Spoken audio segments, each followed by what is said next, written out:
कल के बारे में बता हरे दीजिए मतलब। कृष्णा, सभी भक्तों के चरणों में कोटि कोटि दंडवत प्रणाम।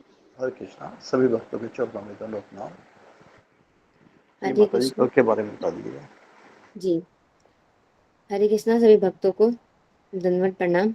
कल गुरु जी ने 14वां 3 अध्याय चैप्टर हरे 3 का कृष्णा और सर। श्लोक नंबर 14 लिया था।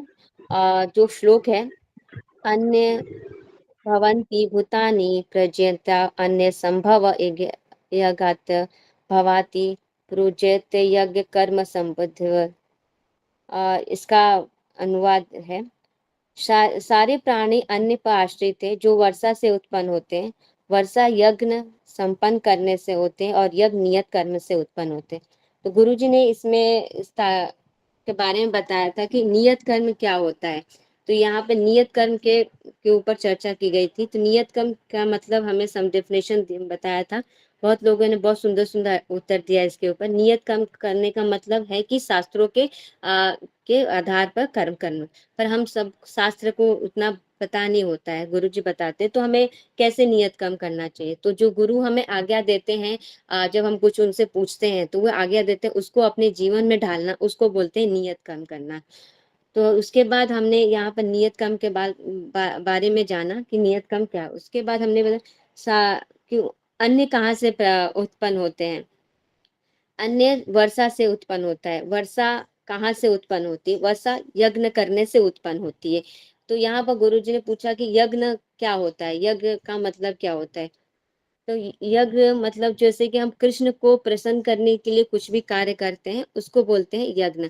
कृष्ण को केंद्र में रखकर कार्य किया जाए या उनके लिए प्रशंसा के लिए कार्य किया जाए या गुरु के लिए कार्य करना किया जाए, उसको बोलते हैं यज्ञ। और गुरु जी ने यहाँ पर कोई अच्छा स्टोरी बताई थी, जो कि टीचर और एक बच्चे की। तो टीचर ने पूछा एक बच्चे से कि अन्य कहाँ से आता है। तो बच्चे ने जवाब दिया मॉल से आता है। एक्चुअली सब यहाँ पर अच्छा क्वेश्चन है कि हमें सबको पता होना चाहिए, बच्चे को बताना चाहिए कि यह हमारा जो खेत का खाना अन्न अनाज है कहाँ से आता है, खेत से आता है, ना कि मॉल से आता है। तो यहाँ पर अच्छा उदाहरण देके हमें समझाया गया। तो और गुरुजी ने यहाँ पर पूछा वर्षा से उत्पन्न होता है। तो हमारा जो वर्षा से ही उत्पन्न होते हैं, हमारे खेतों में अन्न का प्रदान होता है, जिसकी वजह से हम यज्ञ करते हैं तभी होता है। तो यहाँ पर गुरुजी ने पूछा कि जैसे कि हमने 64 माला किया कल हमने सबने, तो 64 माला करने से हमारा ये क्या है, या हमारा ये यज्ञ है। हरि नाम लेने से होता है बारिश। जैसे बारिश कैसे होती है, तो हम हरि नाम जब करते हैं तो हमारे बारिश यहाँ पर आते हैं। उसके बाद यहाँ पर स्टोरी बताई गुरु जी ने कमाल कृष्ण महाराज की, जो कि प्रभुपाद जी के शिष्य है, जो फिजी आइलैंड पे जाते हैं, जो छोटे छोटे वहां पर अकाल पड़ा होता है। तो वहां पर स्टोरी बताते हैं कि वहां का गवर्नमेंट बोलती है कि यहाँ पर अकाल पड़ा है, आप कैसे, आपको सुना है कि हरि नाम लेने से ही बारिश होती है, तो आप हरि नाम लीजिए और हमारा यहाँ पर अकाल का मतलब हटाइए। तो वहां पे बहुत 2 घंटे से यहाँ पर बारिश नहीं आ रही थी, तो 2 घंटे से यज्ञ किया गया हरि नाम का। तो 2 घंटे के बाद वहां पर बारिश होती है। तो यहाँ से हमें सीख मिलती है कि हरि नाम की महिमा को बताया गया। ये ट्रू स्टोरी है, यहाँ पर गुरु जी ने बताया था, जिसकी वजह से हरि नाम में इतना बल है। तो हरि नाम को लेने से हमें बहुत सारे फायदे होते हैं। यहाँ पे बताया कि जैसे हरि नाम लेने से हमारे हमारे अंदर के अनर्थ भी शुद्धिकरण होते हैं, जिसकी वजह से हम आगे भक्ति में प्रगति भी किया करते हैं। उसके बाद इसमें तात्पर्य में पढ़ा गया था कि अशोक प्रभु जी ने तात्पर्य पढ़ा, तो उसमें क्वेश्चन आया था कि कहते हैं कि भगवान ही सब कुछ का करता धरता है। तो यहाँ पर बोला गया कि देवी देवता क्यों गलती करते हैं। तो उनका गलती पता है कि कृष्ण ही भगवान है, फिर भी देवी देवता क्यों गलती कर बैठते हैं। और 2 एग्जाम्पल पूछे गए थे, 2 बार किसने, कौन से देवी देवताओं ने गलती की थी 2 बार भगवान के साथ। तो इंद्र देव जी हैं, जो कि उन्होंने 2 बार गलती की थी। पहला है जो गोवर्धन पर्वत का, दूसरा है सत्यभामा का। सबको आपको पता होगा इसके बारे में। फिर उसके बाद यहाँ पर बताया जब जो देवी देवता है जो गलतियां करती है, वह उनकी लीला होती है। जो हम लोग गलतियां करते हुए अज्ञान के वश में होते हैं, अज्ञान के वश में होकर गलतियां करते हैं। यही कल के श्लोक में बताया गया, और मैंने यही तक लिखा। गुरु जी, प्रभु जी, कुछ भी गलती हो, बोलने में त्रुटि हो तो क्षमा कीजिए। हरे कृष्णा, दंडवत प्रणाम सभी भक्तों को। धन्यवाद माता जी, बहुत सुंदर, धन्यवाद। बहुत सुंदर प्रभु माता जी, हरि बोल। हरे कृष्णा प्रभु जी, प्रभु जी आपके चरणों में दंडवत प्रणाम। हरे दंडवत कृष्णा। प्रणाम सभी भक्तों के चरणों में दंडवत प्रणाम। हरे कृष्णा। हरे कृष्णा सभी भक्तों के चरणों में दंडवत हरे कृष्ण हरे दोनों कृष्ण प्रणाम गुरु जी। हरे कृष्णा। दंडवत प्रणाम। हरे कृष्णा हरे कृष्ण हरे कृष्ण गुरु जी पंचांग हरिनाम हरे दंडवत कृष्णा दंडवत गुरु जी प्रणाम प्रणाम हरे सभी भक्तों को कृष्ण प्रणाम। दंडवत प्रणाम। हरे कृष्णा प्रभु जी दंडवत प्रणाम। हरे कृष्णा गुरु जी दंडवत प्रणाम। सब हरे कृष्ण गुरु दंडवत जी प्रणाम। दंडवत प्रणाम हरे दंडवत कृष्णा प्रणाम। गुरु जी दंडवत प्रणाम। सभी भक्तों हरे को कृष्णा दंडवत गुरु जी प्रणाम। दंडवत प्रणाम।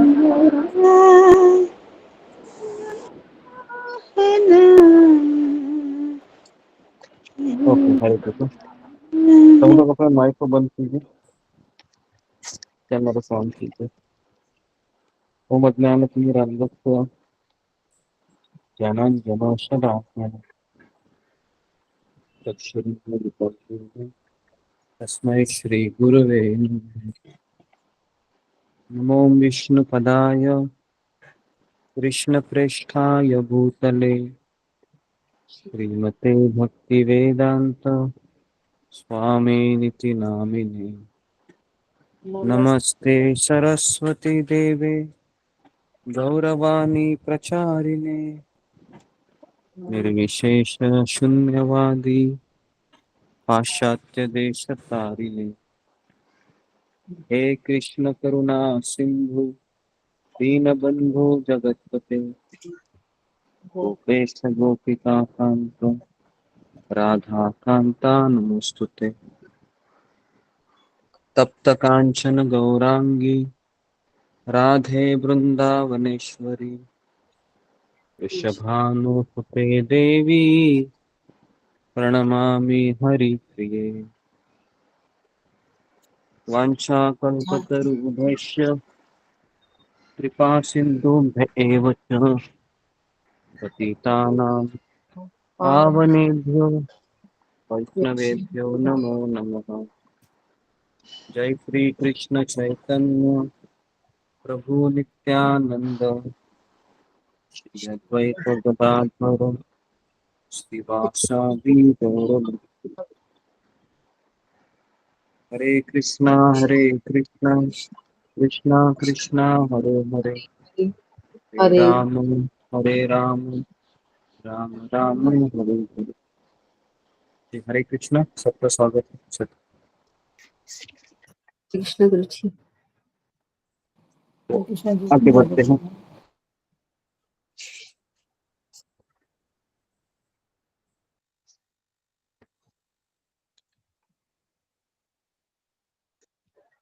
जी अशोक चावला गुरु जी गुरु जी। उसका श्लोक गुरु था हमारा 14वां श्लोक था गुरु जी। 14 श्लोक हुआ था ना। नहीं, तात्पर्य पढ़ना था गुरु जी।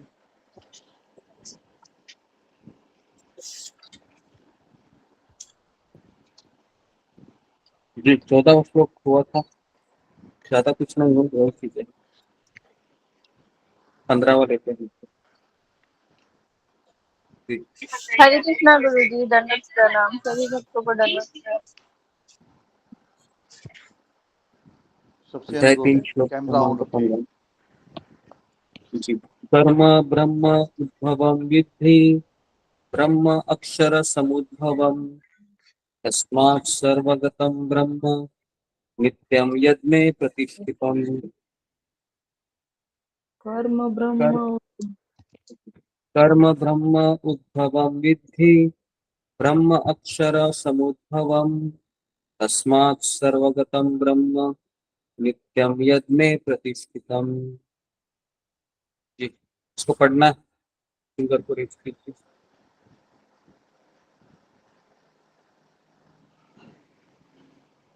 कर्म ब्रह्म सद्भवम सिद्धि ब्रह्म अक्षर समुद्भवम तस्मात् सर्वगतं ब्रह्म नित्यम यज्ञ प्रतिष्ठितम। सुप्रिया दीप प्रभु जी। माता जी हरे कृष्णा। हरे कृष्ण प्रभु जी दंडवत प्रणाम। सभी भक्तों के चरणों में दंडवत प्रणाम। कर्म ब्रह्म उदद्रवम विद्धि ब्रह्म अक्षर समुद्रवम तस्मात् सर्वगतं ब्रह्मं नित्यं यज्ञे प्रतिष्ठितम्।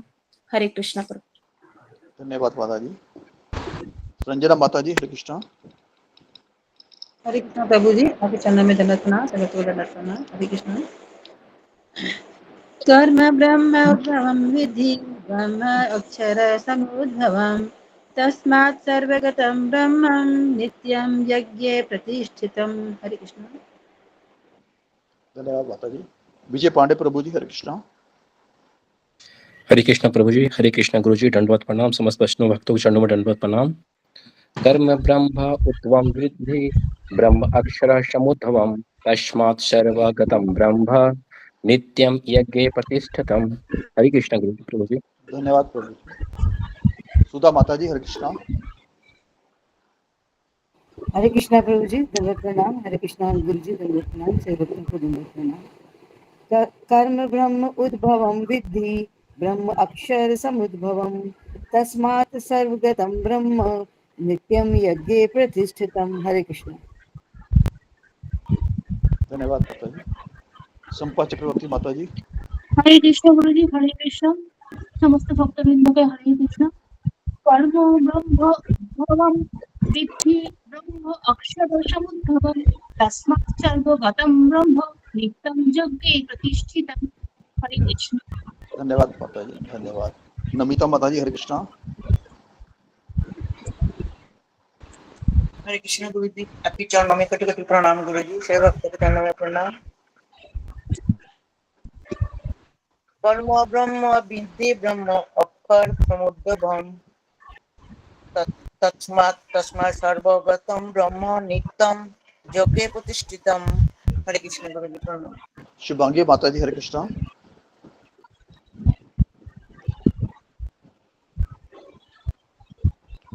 सॉरी, सुषमा गोराई माता, सुषमा नेगी माता जी, हरे कृष्णा। हरे कृष्णा। गुरुदेव सब भक्तों को दंडवत प्रणाम।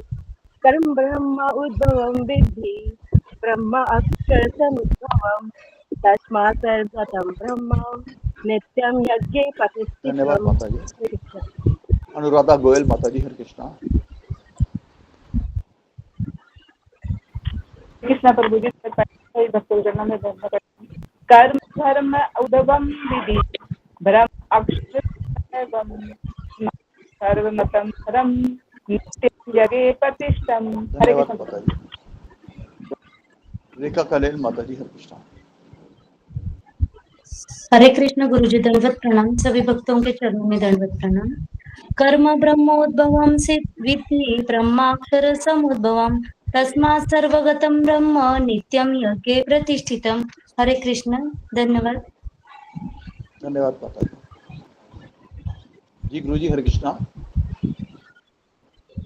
हो गया इसका जरा हो गया गुरु जी। अनुवाद और जी अनुवाद और तात्पर्य जरा पढ़िए पहले तो। जी, अनुवाद इस प्रकार से है। वेदों में नियमित कर्मों का विधान है और ये वेद साक्षात श्री भगवान से प्रकट हुए हैं। फलतः सर्वव्यापी ब्रह्म यज्ञ कर्मों में सदा स्थित रहते हैं। तात्पर्य इस प्रकार से है। इस श्लोक में यज्ञार्थ कर्म अर्थात कृष्ण को प्रसन्न करने के लिए कर्म की आवश्यकता को बड़ी भांति विवेचित किया गया है। यदि हमें यज्ञ पुरुष विष्णु के परितोष के लिए कर्म करना है तो हमें ब्रह्म या दिव्य वेदों से कर्म की दिशा प्राप्त करनी होगी। अतः सारे वेद कर्मादेशों को संहिता है, जिनके कर्म आदेशों की संहिता है। वेदों के निर्देश के बिना किया गया कोई भी कर्म विकर्म या अवैध कर्म अथवा पापपूर्ण कर्म कहलाता है।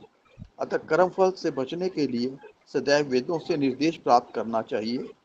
जिस प्रकार सामान्य जीवन में राज्य के निर्देश के अंतर्गत कार्य करना होता है, उसी प्रकार भगवान के परम राज्य के निर्देशन में कार्य करना चाहिए। वेदों में ऐसे निर्देश भगवान के श्वास से प्रत्यक्ष प्रकट होते हैं। कहा गया है, चारों वेद ऋग्वेद, यजुर्वेद, सामवेद तथा अथर्ववेद भगवान के श्वास से उद्भूत हैं। वृहदारण्यक के उपनिषद में भी ब्रह्म संहिता से प्रमाणित होता है कि सर्वशक्तिमान होने के कारण भगवान अपने श्वास के द्वारा बोल सकते हैं। अपनी प्रत्येक इंद्रिया के द्वारा अन्य समस्त इंद्रिया के कार्य संपन्न कर सकते हैं। दूसरे शब्दों में भगवान अपनी निश्वास के द्वारा बोल सकते हैं और अपने नेत्र से गर्भाधान कर सकते हैं। वस्तुतः यह कहा जाता है कि उन्होंने प्रकृति पर दृष्टिपात किया और समस्त जीवों को गर्भस्थ किया। इस तरह प्रकृति के गर्भ में बद्ध जीवों को प्रविष्ट करने के पश्चात उन्होंने उन्हें वैदिक ज्ञान के रूप में आदेश दिया, जिससे वे भगवत धाम वापस जा सकें। हमें यह सदैव स्मरण रखना चाहिए कि प्रकृति में सारे बद्ध जीव भौतिक भोग के लिए इच्छुक रहते हैं, किंतु वैदिक आदेश इस प्रकार बनाए गए हैं कि मनुष्य अपनी विकृत इच्छाओं की पूर्ति कर सकता है और तथाकथित सुख भोग पूरा करके भगवान के पास लौट सकता है। बद्ध जीवों के लिए मुक्ति प्राप्त करने का यह सुनहरा अवसर होता है। अतः उन्हें चाहिए कि कृष्ण भावना भावित होकर यज्ञ विधि का पालन करें। यहाँ तक कि जो वैदिक आदेशों का पालन नहीं करते वे भी कृष्ण भावनामृत के सिद्धांतों को ग्रहण कर सकते हैं, जिससे वैदिक यज्ञों या कर्मों की पूर्ति हो जाएगी। जी गुरु जी, धन्यवाद। हरे कृष्ण। सारे भक्तों का स्वागत है भगवद गीता की क्लास में। तो अभी हम अलग सेक्शन में प्रवेश कर रहे हैं। कर्मकांड का सेक्शन पूरा हो गया है। तो अभी श्लोक क्रमांक नहीं, ये एक है कर्मकांड में ही है थोड़ा जी। श्लोक क्रमांक 16 से फिर 23 तक इसमें कर्मयोग के बारे में बताया जाएगा।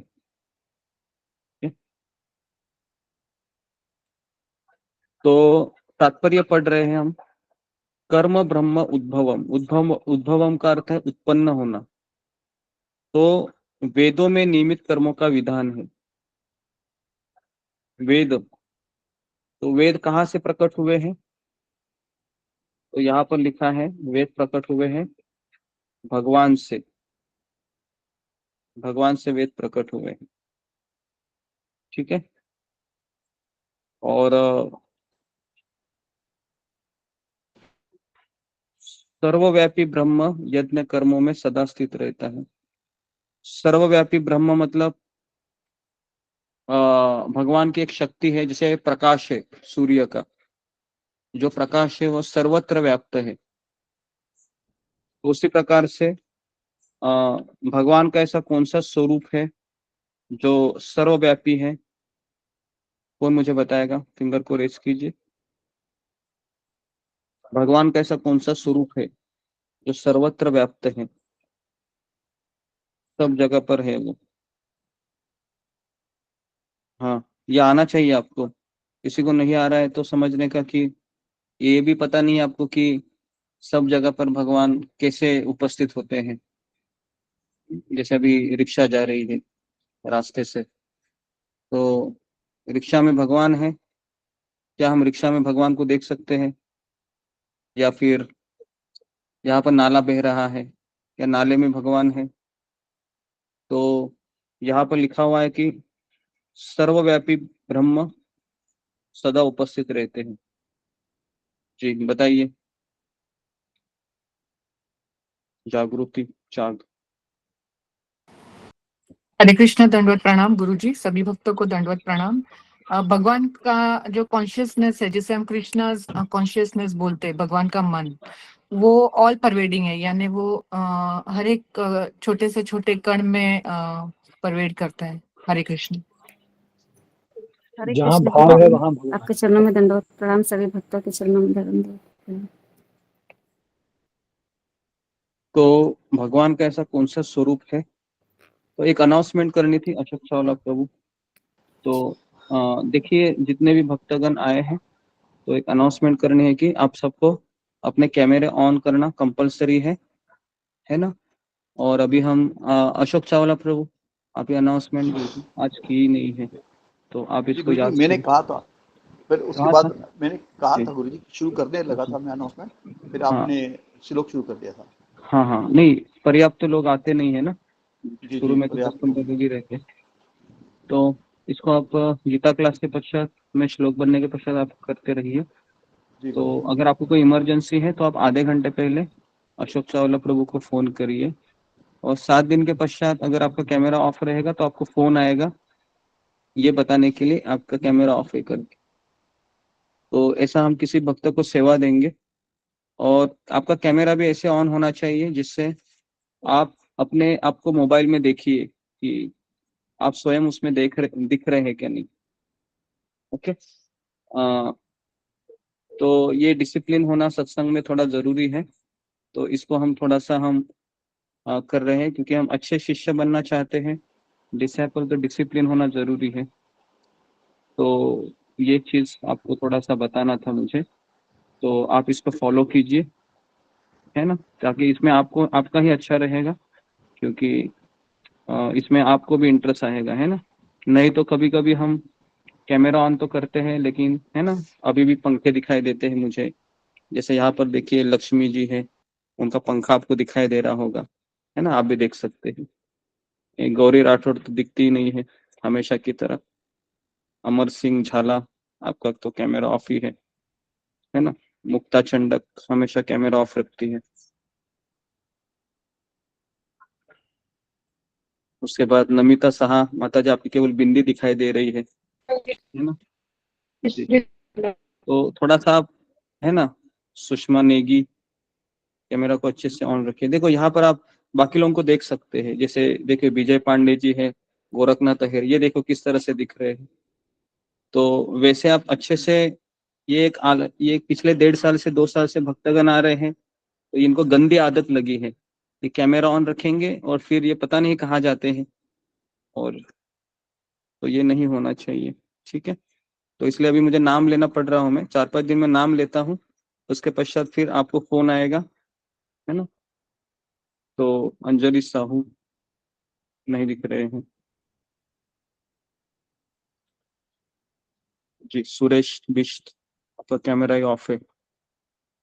नारायण मैत्री, ओके। जो लोग नए आए हैं और उनके लिए प्रीति अग्रवाल हमेशा ऑफ रहता है कैमरा। ओके। आचल सिंह जी। तो जो लोग नए नाम मुझे दिख रहे हैं उनको 1 हफ्ते के लिए आप कैमरा ऑफ करके सुन सकते हैं, और फिर 1 हफ्ते के बाद आप कैमरा ऑन करके सुनिए। ठीक है जी। तो जी, तो ये इसीलिए कर रहा है क्योंकि हम भगवान के सत्र में आते हैं, सत्संग में आते हैं। तो सत्संग में हमें अपना चेहरा दिखाना चाहिए, कौन है ना। शायद आप में से कोई देवता भी हो सकता है, स्वर्गलोक से आया हुआ बराबर है।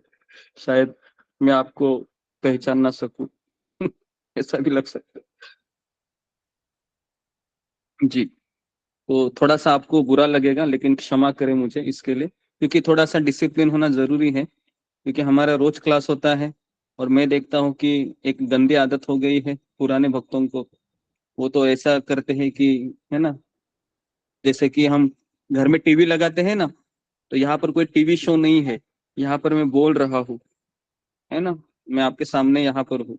ये टीवी शो नहीं कि आपने टीवी ऑन किया और फिर आप कहीं चले गए, तो ऐसा मत कीजिए, है ना।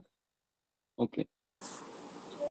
ठीक है जी। तो आप सभी लोग थोड़ा सा मुझे कोऑपरेट कीजिए इसमें। तो कितने लोग मुझे इसमें कोऑपरेट करेंगे, फिंगर को रेज कीजिए आपकी तरफ से। कुछ कुछ भक्त हमारे ग्रुप में ऐसे भी हैं जो 6-7-8 महीने से आ रहे हैं, लेकिन मैंने उनको देखा ही नहीं है ना, कि वो ऐसे अदृश्य देवताओं के स्वरूप में वह विराजित होते हैं। जैसे कुंभ मेला में भी कोई साधुगण आते हैं ना, वो कुंभ मेला के साधु कैसे अचानक गंगा से प्रकट होते हैं, वैसे ही अचानक प्रकट होते हैं, और पता नहीं कभी आते हैं कभी जाते हैं। तो ऐसा कुंभ मेला के साधु की तरह मत रहिए, थोड़ा सा आप विजिबल हो जाइए, है ना। मनुष्य के स्वरूप में आइए आप, जैसे मैं आपको देख सकूं। ओके जी। ठीक है, धन्यवाद आपका। थोड़ा सा आप कोऑपरेट कीजिए, इससे आपको ही अच्छा होगा। तो हम, मुझे पता है इतना सब अनाउंसमेंट करने के बाद भी ऐसे हमारे ग्रुप में ऐसे भक्त रहेंगे जो स्वयं मेरी परीक्षा लेंगे। तो फिर हम उनके लिए हम एक व्यक्ति को हम रखेंगे जल्दी ही जो आपको कॉल करेंगे और आपको बता देंगे। प्रभु जी, माता जी, आपका कैमरा ऑफ है सत्र में, है ना, तो आप उसको काट मत कीजिए, है ना, ठीक है, नहीं तो वो आपको रिमूव करेंगे। और आप उनसे आर्ग्यूमेंट भी मत करेंगे कि मैं अभी ये कर रही हूँ वो कर रही हूँ, क्योंकि उसका वो कार्य नहीं है। ठीक है, तो हम आगे बढ़ते हैं। और जितने भी भक्त आते हैं, मेरा आप लोगों से निवेदन है कि आप पार्टिसिपेट कीजिए, कुछ सवाल पूछिए या उत्तर दीजिए। ठीक है जी। गुरुजी, गुरुजी, हाँ, हरे कृष्ण। हरे कृष्णा। मैं तो ना कान में लगा के सुनती हूँ, मेरे को ऐसे सुनाई नहीं देता। जी जी जी जी, आप है, हाँ, आप सुनिए। ये कामिनी माता जी 85 ईयर्स की है, 86 ईयर की है। इनके लिए मैं केवल परमिशन देता हूँ कि कैमरा ऑफ करके सुन सकते हैं, क्योंकि माता जी की हालत बहुत ही नाजुक है कि 85 ईयर्स की है, तो चलने में भी दिक्कत है। तो इसके लिए ये अकेले हैं, वह कैमरा ऑफ करके सुन सकते हैं। बाकी लोग हैं वह कैमरा ऑन ही रखेंगे। धन्यवाद, धन्यवाद गुरु, दंडवत प्रणाम, धन्यवाद, धन्यवाद। ठीक है जी, ओके, तो मैं शुरू करूँ? अशोक चावला प्रभु। जी जी गुरु जी। जी, ओके। और आप में से कितने लोग हैं वह डेली ऐसे किताब और पेन लेके आते हैं? जरा दिखाइए, आपके पास किताब और पेन है, या आप ऐसे राम भरोसे आए हैं कि चलो मैं जो कुछ सुनूंगा मुझे याद रहेगा दिमाग में? जी, जरा आप पेन और पेपर दिखाइए, है ना। अशोक चावला प्रभु को दिखाइए आप। अशोक चावला प्रभु हमारे मॉनिटर है यहाँ पर सत्संग के। जी, कृपया करके आप इसको दिखाइए, है ना जी, ओके, बराबर है। अभी आपको लग रहा है कि आप क्लास में आए हैं? ऐसा लग रहा है कि आपके कॉलेज के दिन, स्कूल के दिन याद आ रहे होंगे आपको?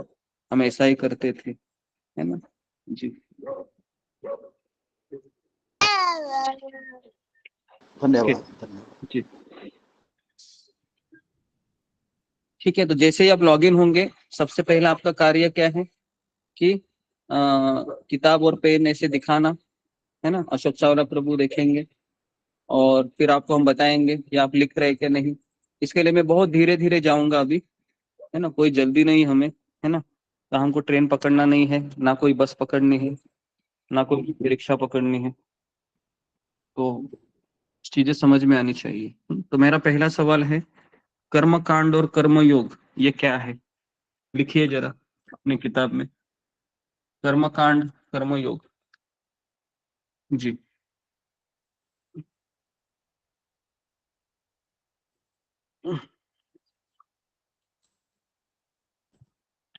कर्म कांड कर्म योग किसे कहेंगे? जी, ओके, सुप्रिया दिवाटे। हरे कृष्णा गुरुजी। मैंने लिखा है कर्मकांड और कर्मयोग। कर्मकांड का मतलब है जो अपनी इच्छा की पूर्ति के लिए देवी देवता जो है तो उनकी पूजा करना, जैसे कि शिव जी की पूजा करना या कुछ भी गणपति की पूजा करना, ऐसी कौन देवता है उनकी पूजा करना, ये कर्मकांड है। और कर्मयोग का मतलब है कि अपनी इच्छा के लिए भगवान कृष्ण की पूजा करना। इसमें से जो कर्म है तो कर्म के दो टाइप है। जो पहला है तो वो है सकाम कर्म। सकाम कर्म का मतलब है जो फल की इच्छा से अपनी फल की इच्छा करता है और उस भक्त को स्वर्ग की प्राप्ति हो जाती है। और सेकंड है तो निष्काम कर्म या उसमें से ब्रह्म ज्योति की प्राप्ति होती है। इसमें भगवान कृष्ण की पूजा करना चाहिए और इसमें से मुक्ति मिलती है। ऐसा लिखा है। ओके, ये आपने देखो, इन्होंने लिखा है, इसके लिए अच्छे से बता पाए, है ना जी। तो इनके लिए सब लोग ताली बजाए जरा अच्छे से, सब लोग क्लैप कीजिए। क्लैप करने का अर्थ है सिंबल डाल दीजिए, नहीं तो आप क्लैप करोगे। ओके जी, तो ऐसे उत्तर फटाफट आने चाहिए, क्या लगता है आपको, है ना। तो सब लोग इसको लिख लीजिए जो इन्होंने बताया अपने नोटबुक में, कर्मकांड और कर्मयोग, ठीक है। और लिखने के पश्चात मैं आपको 1 मिनट देता हूँ लिखने को, तो आप सब लोग लिखिए कर्मकांड और कर्मयोग क्या है, ठीक है। कर्मकांड मतलब अपनी इच्छा के लिए शिव जी की गणेश की पूजा करना, और कर्म योग मतलब अपनी इच्छा के लिए कृष्ण की पूजा करना। और उसमें भी दो टाइप है, सकाम कर्मयोग, निष्काम कर्मयोग। सकाम कर्मयोग मतलब फल की इच्छा है, मैं कृष्ण की भक्ति कर रही हूँ, और निष्काम कर्मयोग में फल की इच्छा नहीं है, लेकिन मैं कृष्ण की भक्ति करूंगी। जी, तो इसको जरा लिख लीजिए। जी, समझ में आया? कितने लोगों को समझ में आया है? पहले फिंगर को रेज कीजिए। प्रभु, समझ में भगवान आया? और देवता में क्या अंतर है? एक मिनट, कितने लोगों को समझ में आया है ये जो मैंने बताया और माता जी ने बताया? ओके, समझ में आया है ना? तो जिनको जिनको समझ में आया है वो लिखते रहिए। तो मैं आपको 2 मिनट देता हूँ, और 2 मिनट के पश्चात मैं किसी को भी कहूंगा कि आपने क्या लिखा पढ़ के बताइए। गुरुजी वो तो नेटवर्क का इशू था तो डिस्कनेक्ट हो गई थी, तो एक बार अगर बता दे तो। अभी पहले आप लिखिए, है ना? लिखने के पश्चात हम किसी को वापस दोबारा बोलेंगे, तो फिर आप उसको लिख लीजिए, क्योंकि ऐसे तो नेटवर्क का इशू होता रहेगा, है ना? तो थोड़ा सा आप वेट कीजिए, फिर हम वापस बताएंगे। जी, जितना आपको समझ में आए, आपको मैं 1 मिनट देता हूँ लिखने को, और जैसे ही आपका लिख के होता है आप फिंगर को रेज कीजिएगा, ताकि मैं समझ जाऊंगा कि आप लोगों ने लिखा है। ठीक है, ये थोड़ा सा हम स्लो जाएंगे, क्योंकि ये समझ में आना चाहिए आपको। तो ये पहले भी हुआ है, लेकिन थोड़ा सा हम पीछे जाकर रिवीजन करवा रहे हैं आप लोगों के लिए। ठीक है जी, लिख रहे हैं। हरे कृष्णा गुरु जी। हाँ, ओके। जिन्होंने लिखा है फिंगर को रेज कीजिए, ताकि मुझे पता चले। कम से कम सारे लोग लिख लेंगे तो मुझे बहुत खुशी होगी, और मैं आपको धन्यवाद भी दूंगा कि एटलीस्ट आप लिख रहे हैं। जी, ओके। क्या लिखा है स्निग्धा पटनायक? बताओ जी, स्निग्धा पटनायक। हरे कृष्ण गुरु जी, दंडवत प्रणाम। हाँ, कर्मकांड और कर्मयोग। कर्मकांड है अपनी इच्छाओं की पूर्ति करने के लिए जो देवी देवताओं की पूजा करना है, वो है कर्मकांड। और कर्मयोग है मैंने अपनी इच्छा से कृष्ण की पूजा करना और मुक्ति के लिए पूजा करना। मैंने मुक्ति ऐसे के लिखा लिए? है। अच्छा, मुक्ति के लिए जी। पूजा करना मतलब कौन सा योग है? कर्मयोग में 2 टाइप मैंने बताए थे। हाँ, सकर्म कर्म और निष्कर्म कर्म। सकर्म कर्म योग होची स्वर्ग लोक को जाना, निष्कर्म कर्म मुक्ति के लिए जाना। ओके, मुक्ति के लिए जाना, ठीक है। ओके, तो लिखा है सबने ऐसे ही? ठीक है।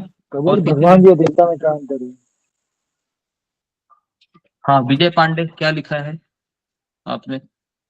हरे कृष्ण गुरु जी, दंडवत प्रणाम। गुरु जी लिखे हैं कर्मकांड अपनी इच्छा के लिए देवी देवताओं की पूजा करना कर्मकांड है। कर्मयोग अपनी इच्छा के लिए श्री कृष्ण की पूजा करना। कर्मयोग 2 प्रकार की है, सकाम कर्म और निष्काम कर्म। सकाम कर्म है फल की इच्छा के लिए श्री कृष्ण की पूजा करना, और निष्काम कर्म का अर्थ है कि फल की इच्छा नहीं करना, फिर भी भगवान श्री कृष्ण की पूजा करना। हरे कृष्ण गुरु जी। ओके जी, तो इसमें थोड़ा सा ऐड करना चाहूंगा मैं। सकाम कर्म योग से स्वर्ग प्राप्ति होती है, और इसमें शिव जी की पूजा, माता रानी या फिर इंद्र की, या फिर भगवान सूर्य देव की, है ना, या फिर दुर्गा जी की नवरात्रि, या लक्ष्मी पूजा, है ना। लक्ष्मी पूजा भी देवी देवता में आती है, क्योंकि लक्ष्मी नारायण की पूजा करते हैं तो फिर वो कर्म योग है, लेकिन अकेले लक्ष्मी की पूजा कर रहे हैं तो फिर वह कर्मकांड है। या सरस्वती पूजा ले लो, ठीक है। क्लियर है सबको? और निष्काम कर्म योग में व्यक्ति कहा जाता है ब्रह्म ज्योति में प्रवेश करता है। ब्रह्म ज्योति मतलब जहां पर भगवान श्री कृष्ण का प्रकाश है ना, वहां पर भी वो भी अच्छा है, केवल सेवा नहीं है, बाकी सब अच्छा है। ठीक है, इतना समझ में आया सबको? क्योंकि ये सब चीजें बेसिक है, क्योंकि ये मैं केवल बोलता रहता हूँ, पता नहीं आपको समझ में आता है कि नहीं। कम से कम आप लिखा करो, है ना। मेरे ऊपर थोड़ा आप एहसान कीजिए, आप लिखिए थोड़ा, है ना जी। ओके, सबने लिखा है करीबन? फिर भी 21-22 लोगों ने लिखा है। 24 25 ओके, कितने लोगों ने लिखा है? फिंगर को रेज कीजिए जी। वेरी गुड, वेरी गुड, 40 लोग हैं जी। ठीक है, तो आप कृपया करके लिखते रहिए। मैं बहुत धीरे धीरे जाऊंगा, जितना आप धीरे बोलेंगे मैं धीरे जाऊंगा, लेकिन आप लिखिए। ओके, ये बेसिक चीजें हैं जो मैं आपको बताना चाह रहा हूँ। ठीक है जी। में जाना जाता है। जी, इसमें किसी को कुछ सवाल है, कुछ पूछना है? हाँ, ब्रह्म ज्योति में क्या करना पड़ता है? किसका सवाल है ये? रमेश कुमार पांडे। ब्रह्म ज्योति में क्या करना पड़ता है? जी, ब्रह्म ज्योति में कुछ नहीं करना पड़ता है हमें। ब्रह्म ज्योति एक होटल के जैसे होता है। होटल में आप गए है ना? होटल में, हाँ, होटल में हमको काम करना पड़ता है? नहीं ना, सब कुछ है ना, दाल रोटी खाना पीना सब हमको आराम से मिलता है। तो वैसे ही ब्रह्म ज्योति में हमको ऐसा शरीर मिलता है जहाँ पर जन्म नहीं है, मृत्यु नहीं है, बुढ़ापा नहीं, बीमारी नहीं है। आध्यात्मिक शरीर होता है, लेकिन वहां पर भगवान की सेवा नहीं होती। ठीक है, तो वो जगह है ब्रह्म ज्योति।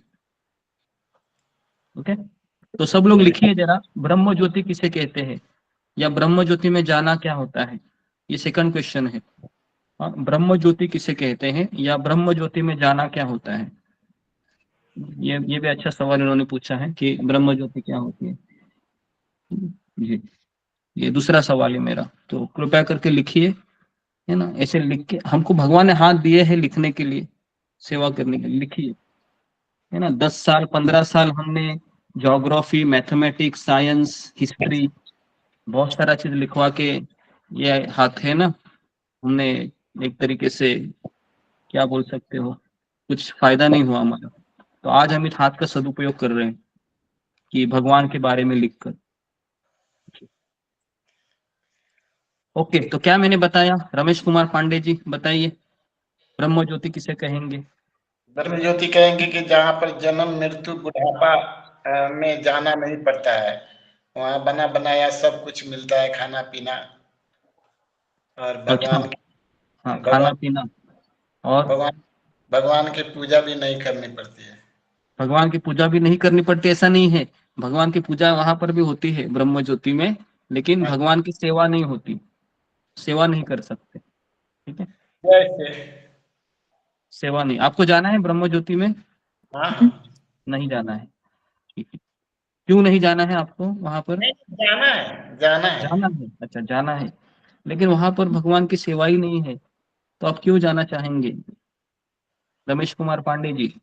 जी, आपको होटल में रहना अच्छा लगता है? लगता है, हाँ? नहीं नहीं, हम होटल से बहुत करना चाहते हैं। हमारे पिताजी बोलते हैं होटल रिक्शा जुआ शराब ये 4 विपत्ति की निशानी है। हाँ, तो इसलिए आपको घर में रहना है, भगवान के साथ रहना है ना, या होटल में रहना है? नहीं नहीं, भगवान के साथ रहना है। हाँ, तो भगवान के साथ रहना है तो आप ब्रह्म ज्योति क्यों रहेंगे फिर? वैकुंठ लोग जाओगे ना।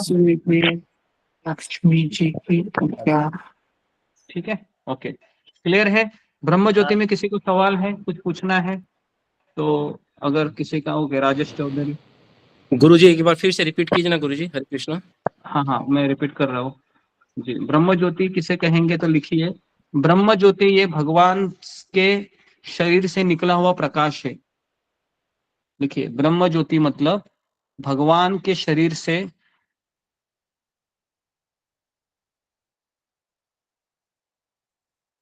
भगवान के शरीर से निकला हुआ प्रकाश है, और ये वैकुंठ लोक के नीचे होता है। ये भी लिखिए, सेकंड पॉइंट लिखिए, ये वैकुंठ लोक के नीचे होता है।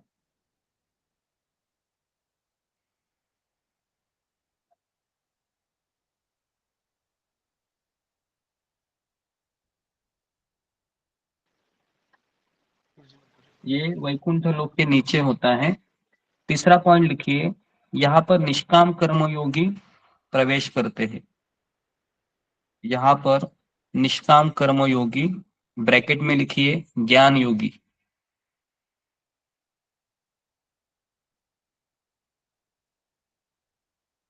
निष्काम कर्मयोगी या ज्ञान योगी प्रवेश करते हैं।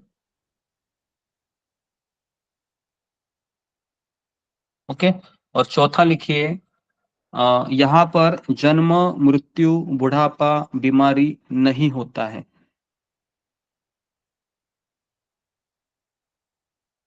यहाँ पर जन्म, मृत्यु, बुढ़ापा, बीमारी नहीं होता है, लेकिन यहाँ पर भगवान की सेवा का अवसर नहीं है।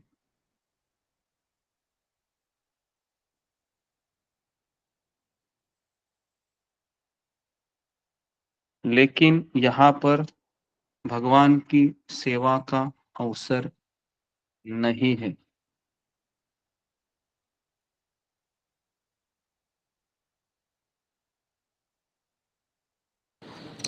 गुरुजी, अच्छा क्यों यहाँ पर भगवान की सेवा का अवसर नहीं है ब्रह्म ज्योति में? कारण क्या है गुरुजी? हरे कृष्ण। कारण ये है कि वह भगवान का घर नहीं है। भगवान का घर वैकुंठ लोक में है। तो यहाँ पर जो जिनको मुक्ति चाहिए वह यहाँ पर प्रवेश करते हैं। ये भी लिखिए, अगला पॉइंट लिखिए, जिनको मुक्ति की अभिलाषा है ना, मुक्ति चाहिए, वो लोग यहाँ पर प्रवेश करते हैं। और मुक्ति को लिखिए ब्रैकेट में, सारे दुखों से छुटकारा। देखिए, सारे दुखों से छुटकारा। जी, ओके। तो जो लोग ब्रह्म ज्योति में जाते हैं, इनको 24 घंटा इनको केवल हैप्पीनेस हैप्पीनेस हैप्पीनेस, मतलब सुख होता है। केवल 1 मिनट का भी टेंशन नहीं होता है। और अगर आप वैकुंठ लोग जाओगे तो वहां पर आपको टेंशन लेना पड़ेगा। तो अभी मेरा सवाल है आप लोगों को कि आप कहाँ जाना पसंद करेंगे, ब्रह्म ज्योति या वैकुंठ लोक? क्योंकि वैकुंठ लोक में भी टेंशन है, थोड़ा सा टेंशन है, शायद ज्यादा भी हो सकता है, लेकिन ब्रह्म ज्योति में कोई टेंशन नहीं है। तो कहाँ जाना पसंद करेंगे? जी, स्निग्धा पटनायक। धन्यवाद प्रणाम गुरुजी। वैकुंठ लोक। वैकुंठ लोक में क्यों जाएंगे? क्योंकि वहाँ भगवान की सेवा करने की अवसर मिलेगा। भगवान की सेवा करने का अवसर मिलेगा। ओके, जी जी। और कोई? जी, क्यों जाएंगे हम? जी, पद्मा पराशर। जी हरे कृष्णा गुरुजी, दंडवत प्रणाम। मेरी आवाज आ रही है? हाँ, आ रही है। हरे कृष्णा। गुरुजी, हम लोग वहाँ इसलिए जाएंगे क्योंकि वहाँ पर भगवान की सेवा है। भले ही टेंशन है, लेकिन हमारे लिए फर्स्ट प्रायोरिटी भगवान की सेवा होती है, तो हम लोग वहाँ पर जाना। जी, तो आप में से कितने लोग हैं हमारे ग्रुप में जो दुखों से छुटकारा पाना चाहते हैं? फिंगर को रेज कीजिए। हाँ, प्रामाणिकता से कीजिए, है ना, है ना। ये तो मैं सवाल है, अभी मैं अगला सवाल भी पूछूंगा, तब थोड़ा आप ये कर सकते हैं। कितने लोग दुखों से छुटकारा पाना चाहते हैं? सच सच बताइए, शर्माइए मत। जी, कितने लोग चाहते हैं कि ये रोज की किच किच किच किच किच किच खत्म हो जाए जरा, है ना। ये रोज का यहाँ पर सुबह से रात तक घर में रहूंगा, किच किच किच किच चलती रहती है, इनकी खत्म ही नहीं होती है। जी, कितने लोग चाहते हैं ये सच खत्म होना? 27 लोग, 28 लोग। ओके, अभी बढ़ेगा, क्योंकि सब लोगों को अभी मैंने बताया ना कौन सा किच किच है, तो नंबर बढ़ेंगे अभी।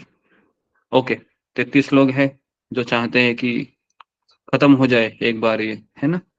जी, ओके। हाँ, 34 लोग हैं।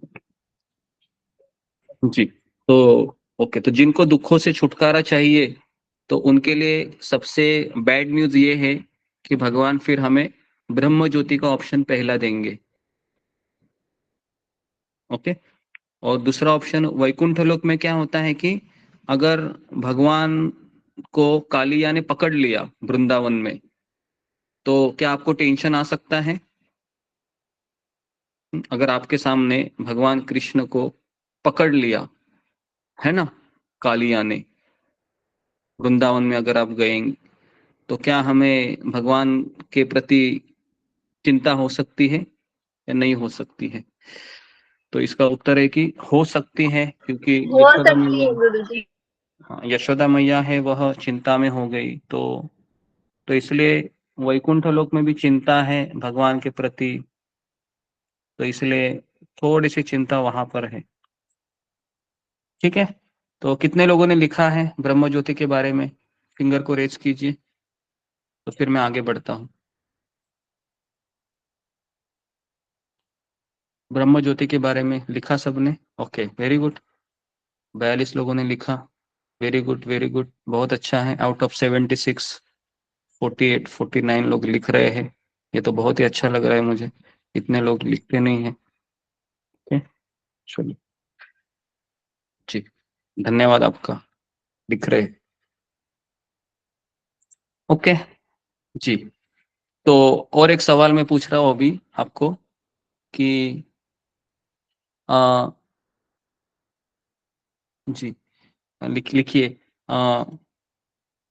सकाम कर्म योग, निष्काम कर्म योग और भक्ति योग में क्या अंतर है? तीसरा सवाल है, चौथा सवाल है, सकाम कर्म योग, निष्काम कर्म योग और भक्ति योग में क्या अंतर है? ये सबसे बड़ा प्रश्न है। अगर ये प्रश्न अगर आपको अच्छे से समझ में आया, फिर आपको 50% भगवत गीता समझ में आ गई। ओके, सब लोग लिख रहे हैं जी? ओके, ठीक है। तो अभी मैंने आपको सकाम कर्म योग के बारे में बताया है। सकाम कर्म योग व्यक्ति कहाँ प्रवेश करता है? जी बताइए। हाँ, स्वर्ग लोग जाता है, बराबर है। ओके, तो आप में से कितने लोग हैं स्वर्ग लोग जाना चाहते हैं? थोड़ा सा एक पिकनिक की तरह विजिट करके वापस पृथ्वी लोक पे आएंगे? कितने लोग चाहते हैं? स्वर्ग लोक भी देखना है भाई, बहुत एडवर्टाइजमेंट सुना है मैंने, इंद्र रहते वहां पर, बहुत सुंदर सुंदर उद्यान है ना, वहां पर सरोवर होते हैं, नदी होती है, बहुत एंजॉयमेंट होती है, पैसे कमाने की जरूरत नहीं है, जॉब करना, ऑनलाइन स्टडी, पढ़ाई करना कुछ नहीं है स्वर्गलोक में। कितने लोग जाना चाहेंगे? कोई नहीं जाना चाह रहा है? अरे बाप रे। अगर यहाँ पर अगर आपको अगर एक झलक दिखाई दे तो शायद आप फिंगर रेस करेंगे, है ना। अभी तो मैं बोल रहा हूँ वर्बली, इसके लिए शायद आप नहीं कर रहे हैं, लेकिन अगर 5 मिनट के लिए अगर आपको यहाँ से कोई विमान आकर स्वर्गलोक ले जाए और आपकी आंखें एकदम जगन्नाथ की जैसे हो जाएंगी, बड़ी बड़ी, और फिर आप वापस आएंगे अपने घर पे, और फिर मैं आपको ये सवाल पूछूं, जाना चाहेंगे क्या? तो आप क्या बोलोगे? हाँ हाँ, क्यों नहीं, जरूर जाएंगे हम, पहले स्वर्गलोक जाएंगे फिर वैकुंठ लोक जाएंगे। आपका इरादा बदल सकता है। क्या मैं झूठ बोल रहा हूँ या ऐसे हो सकता है?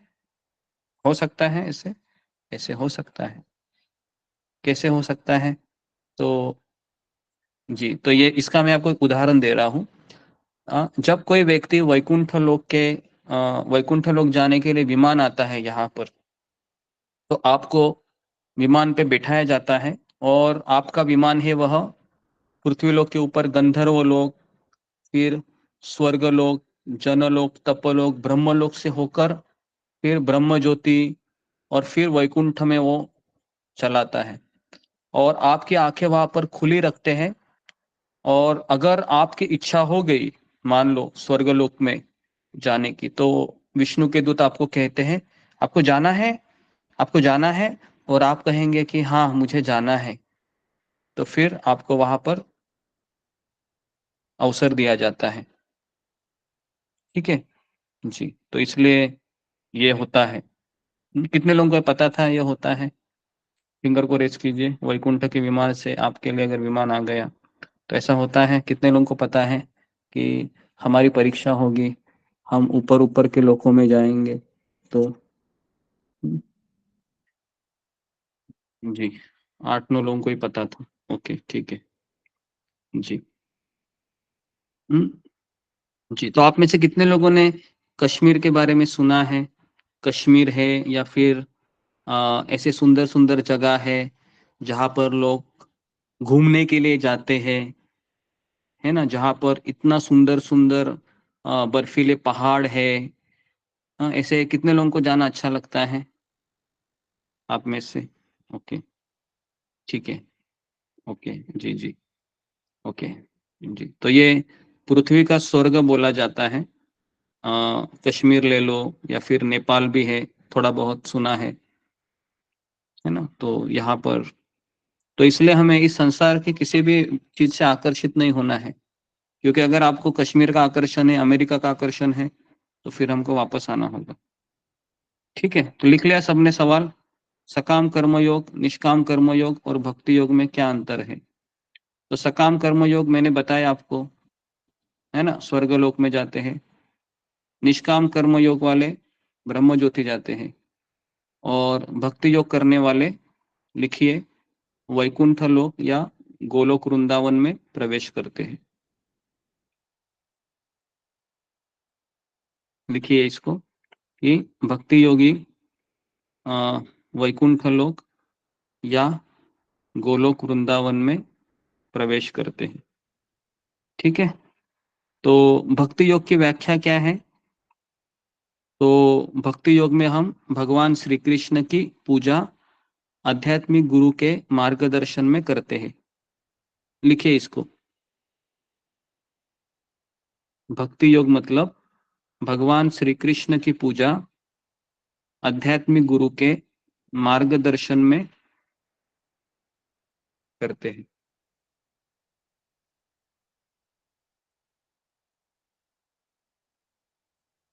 ओके, लिख रहे हैं जी? लिखा आपने? ओके, कितने लोगों ने लिखा है? फिंगर को रेज कीजिए। ये सब चीजें जो मैंने अभी भी बताई।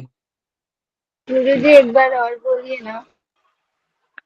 एक मिनट 31, ओके जी, 32 ने लोगों ने लिखा है। तो भक्ति योग का डेफिनेशन लिखिए वापस एक बार कि भगवान कृष्ण की पूजा आध्यात्मिक गुरु के मार्गदर्शन में करना, इसको भक्ति योग कहते हैं।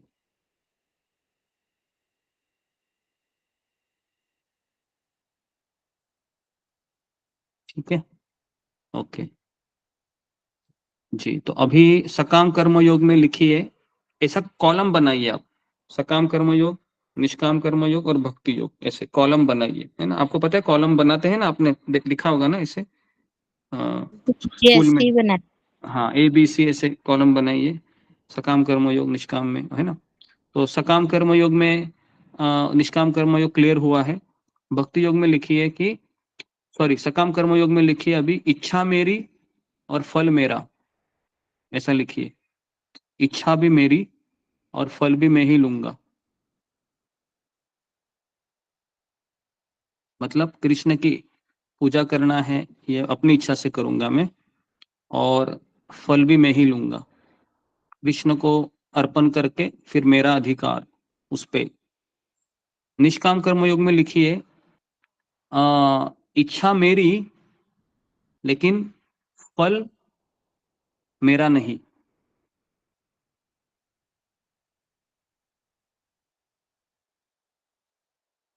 लिखिए निष्काम कर्म योग में इच्छा मेरी लेकिन फल मेरा नहीं।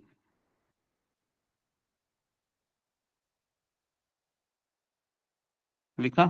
और भक्ति योग में लिखिए इच्छा गुरु की, मतलब इच्छा भी मेरी नहीं और फल भी मेरा नहीं।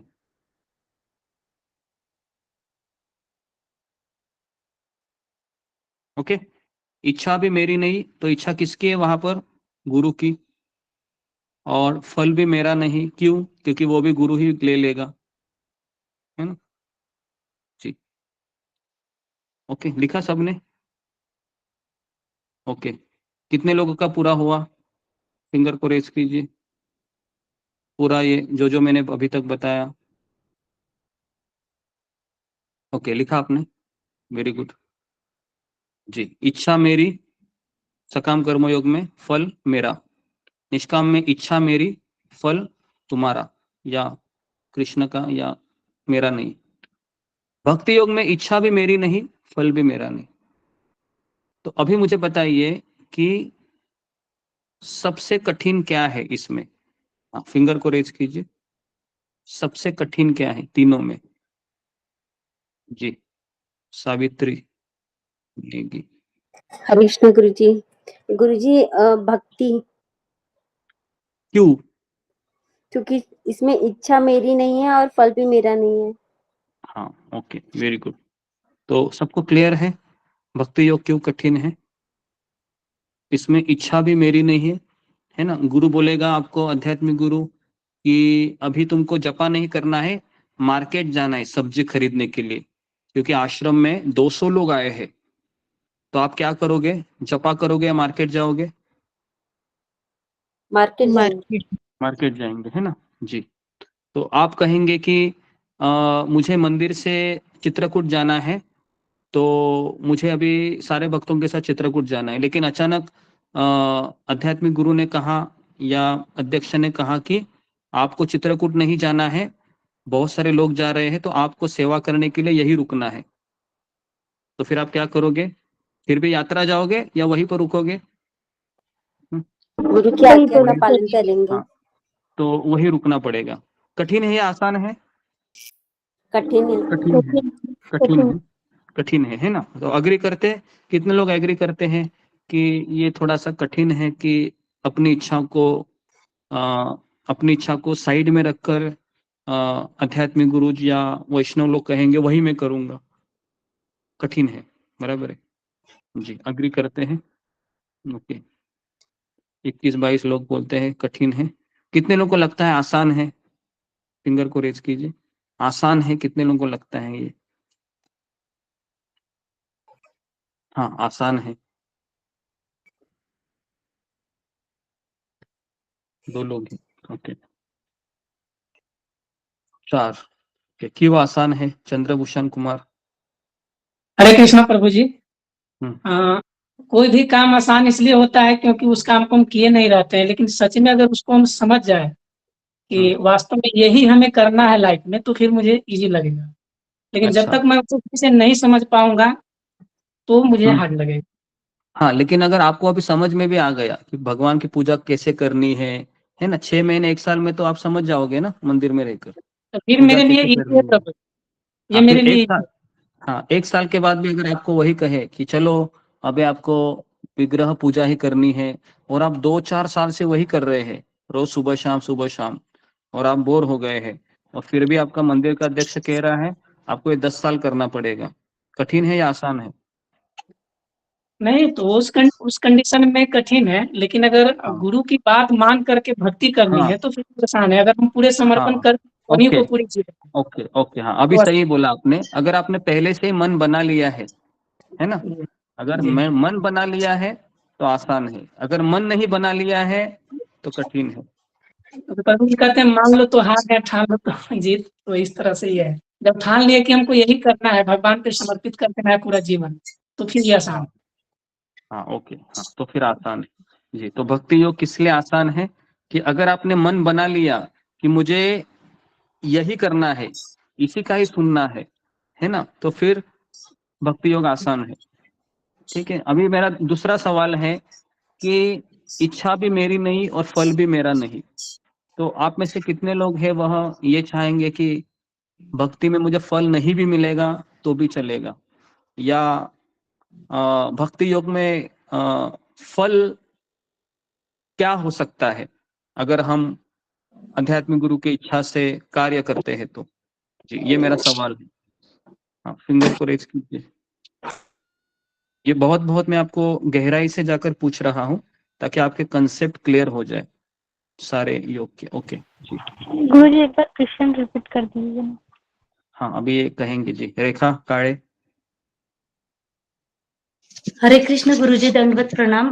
भक्ति मार्ग में चलते चलते मार्ग में ही इतना आनंद मिलता है तो फल की अपेक्षा ही करने की जरूरत नहीं पड़ती। ओके, ये एक अच्छा उन्होंने उत्तर दिया है कि मार्ग में ही इतने आनंद मिलता है तो फल की इच्छा नहीं करेंगे तो चलेगा। ये भी अच्छा उत्तर है, मार्ग में आनंद मिल रहा है। कितने लोगों को मार्ग में आनंद मिल रहा है? फिंगर को रेज कीजिए। रास्ते में ही आनंद मिल रहा है। ओके, वेरी गुड, अच्छा है। ओके, धन्यवाद। तो और कौन सा सवाल, क्या उत्तर हो सकता है कि मैं भक्ति कर रहा हूँ सुबह से शाम तक, रात तक भगवान के मंदिर में, लेकिन मुझे मोटिवेशन तो मिलना चाहिए ना, मुझे जिंदगी भर करना है, तो मुझे मोटिवेशन कैसे मिलेगा?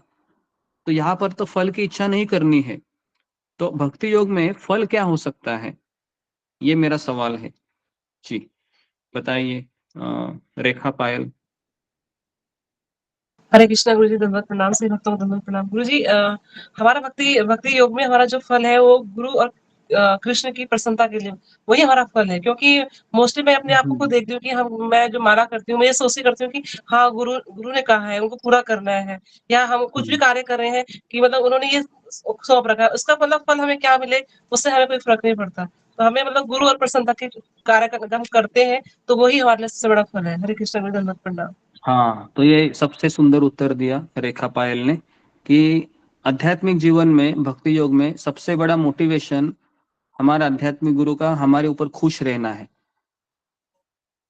इसको लिखिए जरा, उनका खुश रहना है, वही हमारा मोटिवेशन है। अगर वो व्यक्ति गुस्सा हो गया, फिर हमको अंदर से इच्छा नहीं होगी, किसके लिए मैं करूं, क्यों करूं, कोई मेरी भक्ति करने से खुश नहीं है। क्या क्या क्या ऐसे सवाल आ सकते हैं मन में, आ सकते हैं? अगर हमारा सीनियर हो या वही खुश नहीं है और हम माला फेर रहे हैं, तो क्या हमको मोटिवेशन मिलेगा? नहीं मिलेगा। ओके जी, तो सबको क्लियर है ये चीज कि मोटिवेशन क्या है भक्ति योग में? हमारे आसपास के वैष्णवगण या गुरु का प्रसन्न होना, ये मोटिवेशन है। जी लिख लीजिए सब लोग इस पे कृपया करके। जी, लिख लीजिए पहले, फिर मैं आपको सवाल कुछ और पूछता हूँ। लिखिए, भक्ति योग में मोटिवेशन है गुरु और कृष्ण की प्रसन्नता, और वही हमारा फल है भक्ति योग में। और इसका उदाहरण लिखिए, शिला प्रभुपाद जी ने अपना पूरा जीवन अपने गुरु की प्रसन्नता के लिए दे दिया। शिला प्रभुपाद जी ने अपना पूरा जीवन गुरु की प्रसन्नता के लिए दे दिया। ठीक है, सबसे बड़ा मोटिवेशन है, सबसे बड़ा ना। यहाँ तक कि अगर गुरु इस संसार को छोड़कर भी चला जाए, फिर भी वो मोटिवेशन खत्म नहीं होता, इतनी ताकत होती है उसमें। ओके, इतनी ताकत होती है वो मोटिवेशन में कि अगर गुरु हमको छोड़कर भी चला जाए संसार से, फिर भी हम उनको याद करके हम अपना जिंदगी जी सकते हैं।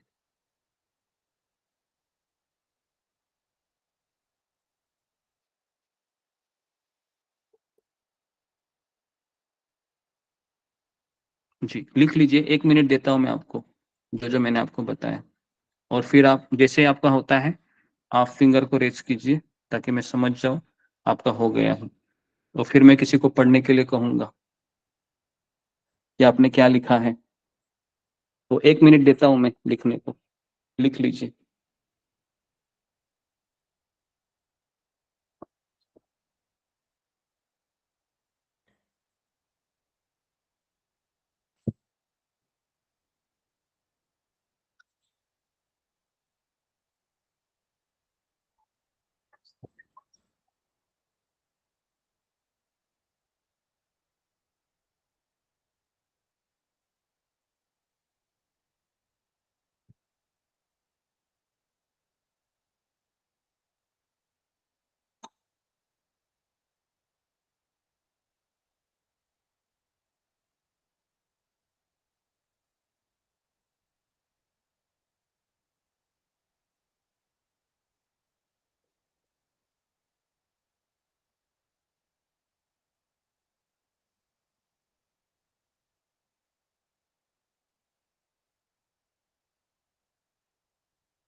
ओके, अभी तक 21 लोगों ने लिखा है, जल्दी जल्दी लिखिए।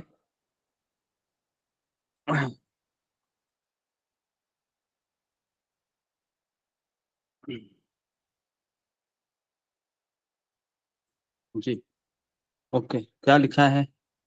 स्वप्ना पानीग्राही, पढ़ो। जी हरे कृष्ण गुरु जी, दंडवत प्रणाम, सभी भक्तों को दंडवत प्रणाम। आध्यात्मिक जीवन में गुरु को खुश करना है हमारा सबसे बड़ा योग, और गुरु और कृष्ण की प्रसन्नता। तिलापद प्रभु ने उनके अपने पूरे जीवन उनको समर्पण कर दे। और क्या लिखा है? सकाम कर्म योग और निष्काम कर्म योग। सकाम कर्म योग में और सकाम कर्म योग में और क्या अंतर है निष्काम कर्म योग में? सकाम कर्म योग में अंतर है वैकुंठ लोक, और सकाम कर्म योग में इच्छा मेरी और फल भी मेरा, और निष्काम कर्म योग में इच्छा मेरी फल मेरी नहीं। और भक्ति लोक में भगवान श्री कृष्ण की आध्यात्मिक गुरु मार्गदर्शन करना है, और इसमें इच्छा मेरी नहीं और फल भी मेरे नहीं। हाँ ओके, ठीक है। और इसमें कोई ऐड? जी ओके, धन्यवाद। और कोई इसमें ऐड करेगा? मोतीलाल चौरासिया, आप कुछ ऐड करेंगे इसमें, इसके अलावा? जी हाँ, इसके अलावा बस बताइए जो इन्होंने मिस किया, ऐसा कुछ या में भक्ति योग करने आसान है कि कड़ा, उसमें वो बोल रहे कि मन बना लिया तो आसान है। हाँ ओके, ये बहुत अच्छा पॉइंट बताया इन्होंने। तो इसको सब लोग लिखा क्या? अगर मन बना लिया है तो भक्ति योग आसान है।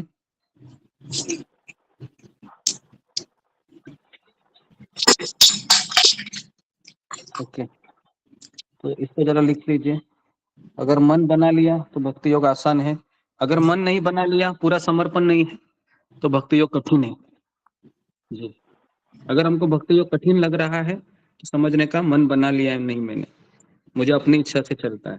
तो ये मेरा अगला सवाल रहेगा, अभी सब लोग इसको लिखिए कि भक्ति योग क्यों कठिन लगता है, ये हमारा अगला सवाल है। तो थोड़ा सा इस सवाल को लिखिए कि भक्ति योग क्यों कठिन लगता है।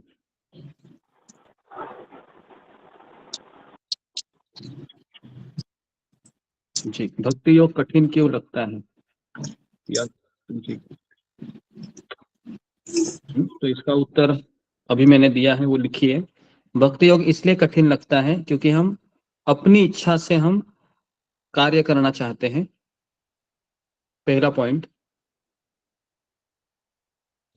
भक्ति योग में हम अपनी इच्छा से कार्य करना चाहते हैं। दूसरा है, भक्ति योग में फल लेने की इच्छा होती है। भक्ति में फल लेने की इच्छा होती है। तो भक्ति योग में फल क्या होता है? कभी कभी रॉन्ग फल क्या होता है कि मुझे आनंद आना चाहिए, लिखिए ब्रैकेट में, मुझे आनंद आना चाहिए, तो भक्ति योग सही है। लेकिन ये उल्टा है, आपको आनंद आए या ना आए, कृष्ण को आनंद आना चाहिए। क्लियर है? तो लिखिए ऐसे कि मुझे आनंद आना चाहिए, ये गलत विचार से हम भक्ति योग में प्रवेश करते हैं। मुझे आनंद आना चाहिए,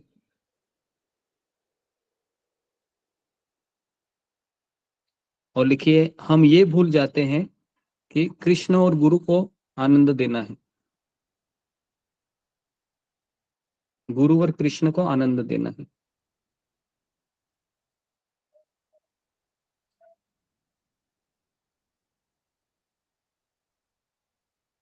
ओके,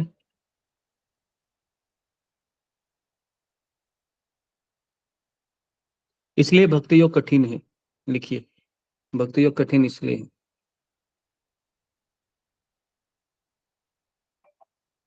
जी, इसलिए भक्ति योग कठिन है। जी, कितने लोगों ने लिखा है इसको? फिंगर को रेज कीजिए। हाँ, कितने लोगों ने लिखा भक्ति योग क्यों कठिन है? भक्ति योग क्यों कठिन है, लिखा। चलो वेरी गुड, एटलीस्ट आधे लोग लिख रहे हैं, बड़ी बात है जी। ज्यादा लोग लिख रहे हैं, 40 लोग लिख रहे हैं, वेरी गुड। भक्ति योग क्यों कठिन है, तो सबको समझ में आया भक्ति योग क्यों मुझे कठिन लग रहा है ना? क्योंकि मेरा मन चाहता है इसकी क्यों सुनूं, इसकी क्यों सुनूं मैं। मुझे भी भगवत गीता पढ़ना आता है, मुझे भी मंत्र का जप करना आता है, अयोध्या, द्वारिका, वृंदावन में भी जा सकता हूँ, तो मैं गुरु की क्यों सुनूं। तो यहाँ पर हम मार खाते हैं और फिर यहाँ से हम भक्ति योग से हमारा आनंद आना खत्म होता है।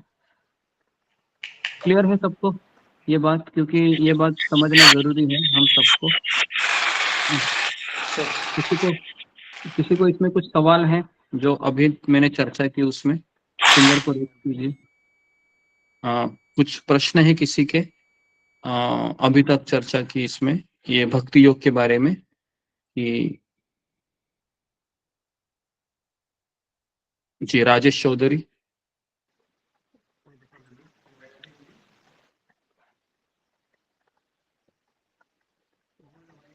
पद्मा पराशर। हरे कृष्णा गुरु जी, दंडवत प्रणाम। अभी आपने बताया कि अगर हमने मन बना लिया है तो हमारे लिए भक्ति योग आसान है। तो गुरु जी मेरा ये सवाल है कि हमने मन बना लिया है तभी तो हम भक्ति में आए हैं, अगर हमारा मन नहीं होता तो हम भक्ति में नहीं आते। इसका मतलब हमारा मन सभी का मन है, तो फिर ये कठिन क्यों है हमारे लिए? हाँ देखिए, अभी हम सब लोग मिश्र भक्ति कर रहे हैं। मिश्र भक्ति का अर्थ है कि कहीं ना कहीं हमारे हृदय के कोने में ये छोटी सी इच्छा है कि भक्ति करने से मुझे आनंद मिल रहा है। तो इसलिए है ना, इसलिए मन तो हमने अभी तक पूरा बना नहीं लिया है, क्योंकि कृष्ण कहते हैं बेटा अभी अभी मेरे पास आया है, थोड़ा सा इसको चमकीली दुनिया के कुछ चिट्टे हैं ना इसके ऊपर डाल देते हैं, फिर पैसा भी मिलने लगता है, जॉब भी मिलेगा, तनख्वाह भी बढ़ेगी।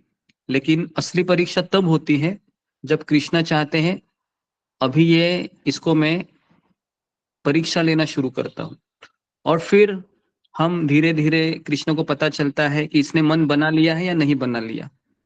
आई बात समझ में? तो अभी हम मन बना लिया नहीं है, अभी तो हम कृष्ण की कृपा से हमको थोड़ा बहुत आनंद की छिट्टे हैं हमारे ऊपर कृष्ण फेंक रहे हैं, इसलिए हम टिके हुए हैं।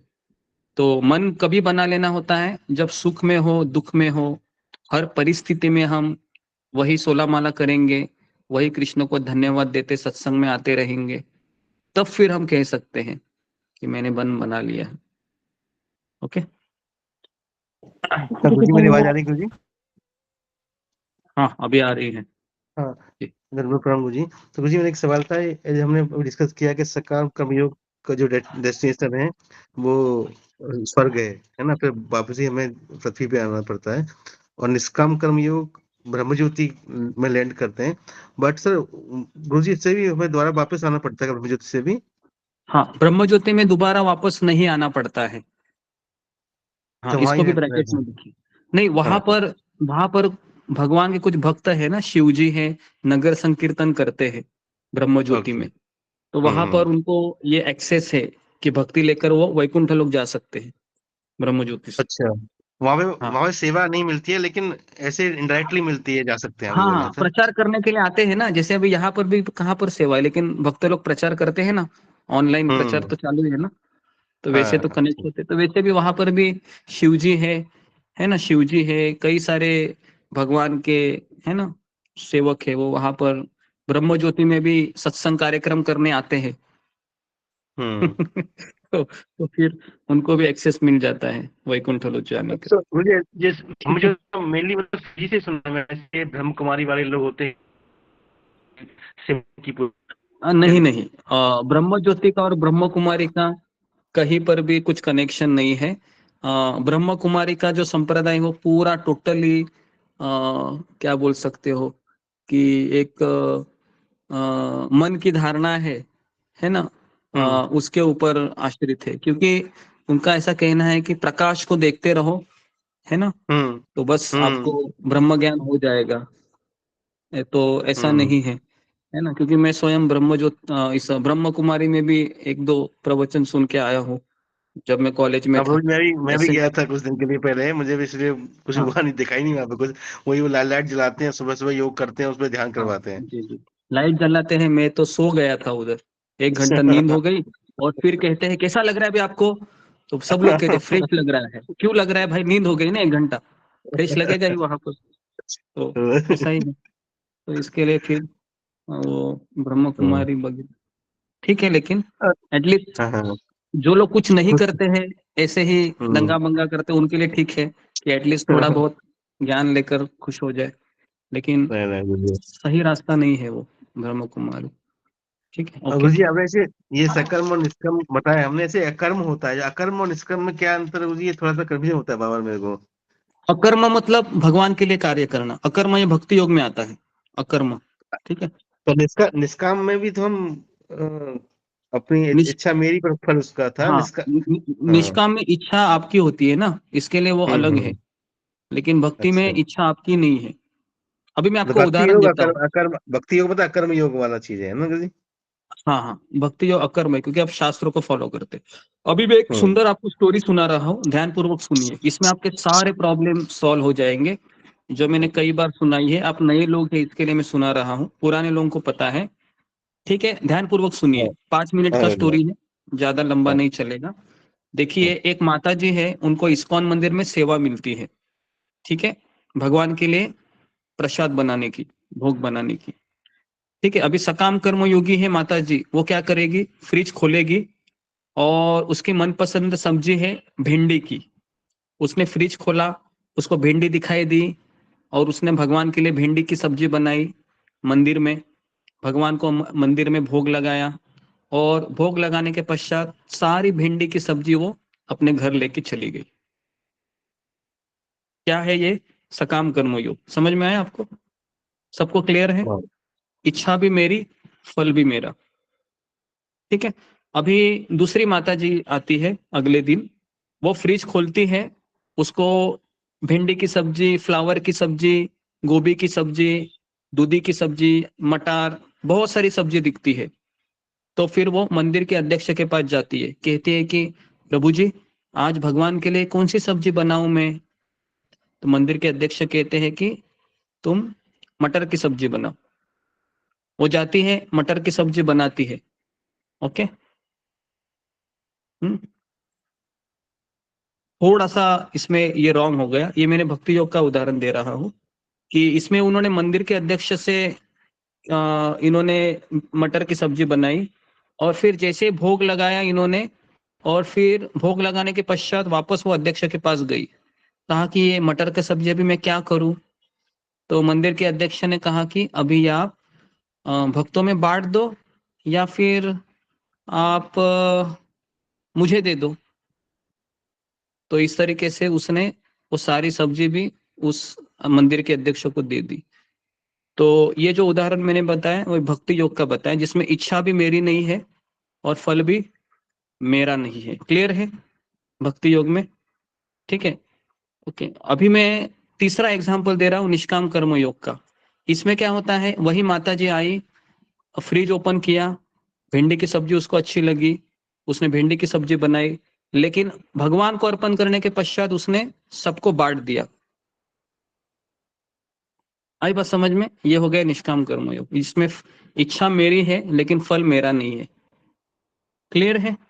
एक ही चीज है, मंदिर में 3 लेडीज काम कर रही है, तीनों का मनोभाव क्या है, भगवान के लिए भोग बनाओ, लेकिन तीनों का अंतर मनोभाव अलग अलग है। बराबर है? तो इससे आपको ये समझ में आया कि मंदिर में हम जा रहे हैं, लेकिन मंदिर में जाने वाला हर एक भक्त भक्ति योगी हो सकता है क्या? इसकी कोई गारंटी नहीं है, जब तक वो स्वयं उसको फॉलो ना करे। जी, कितने लोगों को ये उदाहरण क्लियर है? फिंगर को रेस कीजिए। ये उदाहरण कितने लोगों का क्लियर है, जिसमें ये तीनों कंसेप्ट आपके क्लियर हो गए, सकाम कर्मयोग, निष्काम कर्मयोग और भक्ति योग। ठीक है, तो अभी बहुत कठिन है ना भक्ति योग, कि मुझे मनपसंद सब्जी भी नहीं बनाना है। आई बात समझ में? और सब्जी बनाने के बाद वो मुझे घर भी नहीं लेके जाना है, कठिन लग रहा है ना, लेकिन इसमें सबसे बड़ा मोटिवेशन क्या है कि सबसे बड़ा मोटिवेशन क्या है, मंदिर के अध्यक्ष या गुरु प्रसन्न है मेरे ऊपर, मेरी भक्ति टिकी है, मेरी भक्ति चल रही है। ठीक है जी। यहाँ पर किसी को सवाल है इस उदाहरण में, या अभी भी कुछ डाउट्स है? जी, गौरी राठौड़।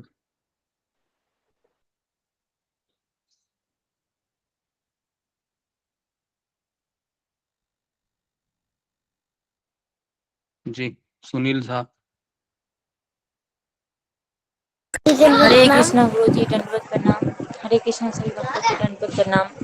गुरु जी, मेरा ये प्रश्न था कि जैसे कि आप इससे पहले बोले कि हम लोग अगर वैकुंठ जाएंगे तो विष्णु का दूत बोलेंगे कि यहाँ पे स्वर्ग लोक हैं, देखिए देखिए, यहाँ पे ब्रह्म लोक हैं, देखिए देखिए। तो क्या गुरु जी वहाँ पर मुझे आपका बात याद नहीं आएगा, भूल जाएंगे?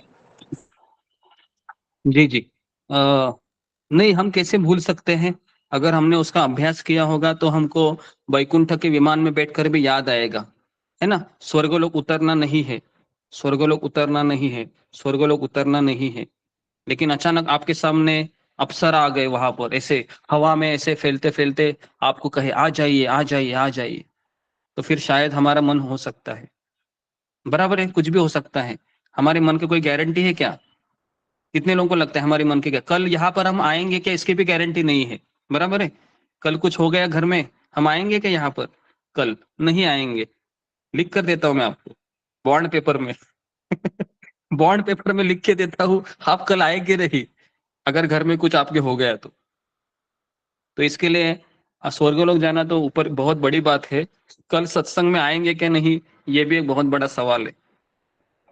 बराबर, तो उसके लिए इतना दूर का मत सोचिए, फिलहाल तो है ना, मेरी भक्ति बनी रहे वही काफी चीज है। ठीक है, ओके, और किसी का सवाल है? जी, सावित्री नहीं। हरे कृष्णा गुरु जी, मुझे कुछ और पूछना था गुरु जी। गुरु जी, अगर हमें कोई भक्ति से जोड़ता है, किसी गुरु से जोड़ता है जैसे, तो हमको क्या उस भक्त के साथ बने रहना चाहिए? जो हमें भक्ति से जोड़ता है, भगवान से जोड़ता है, तो उससे हमें बने रहना चाहिए, क्योंकि वो हमारा पथ प्रदर्शक गुरु होता है। पथ प्रदर्शक मतलब मार्ग दिखाने वाला, जी वो रास्ता दिखाने वाला। जी गुरु जी। ठीक है, लेकिन वो रास्ता दिखाने वाला व्यक्ति भी उस रास्ते से हट जा सकता है भविष्य में, ये भी ध्यान में रखें। आई बात समझ में? वो भी छोड़ के जा सकता है। तो इसके लिए कई बार ऐसा होता है कि जैसे मुझे किसी ने भक्ति में लाया है ना, मैं हमेशा उदाहरण देता हूँ, वो मेरे साथ 10 साल 12 साल भक्ति किए, बाद में इस्कॉन को छोड़ दिए उन्होंने और कहीं दूसरे संप्रदाय में चले गए, है ना। तो ऐसा भी हो सकता है। ओके, हाँ जी। और वाणी कुसुमा। दंडवत प्रणाम गुरुजी। गुरुजी, भक्ति योग में कठिन है, इसका आंसर मैं देना चाहती हूँ गुरुजी, वो सही है या नहीं बताइए गुरुजी। भक्ति योग सन्यासियों के लिए सरल है गुरुजी और संसारियों के लिए कठिन है गुरुजी। हाँ, ये आपका अंडरस्टैंडिंग है ऐसा? आपकी अंडरस्टैंडिंग है ना ये, या शास्त्र में से लिखा है?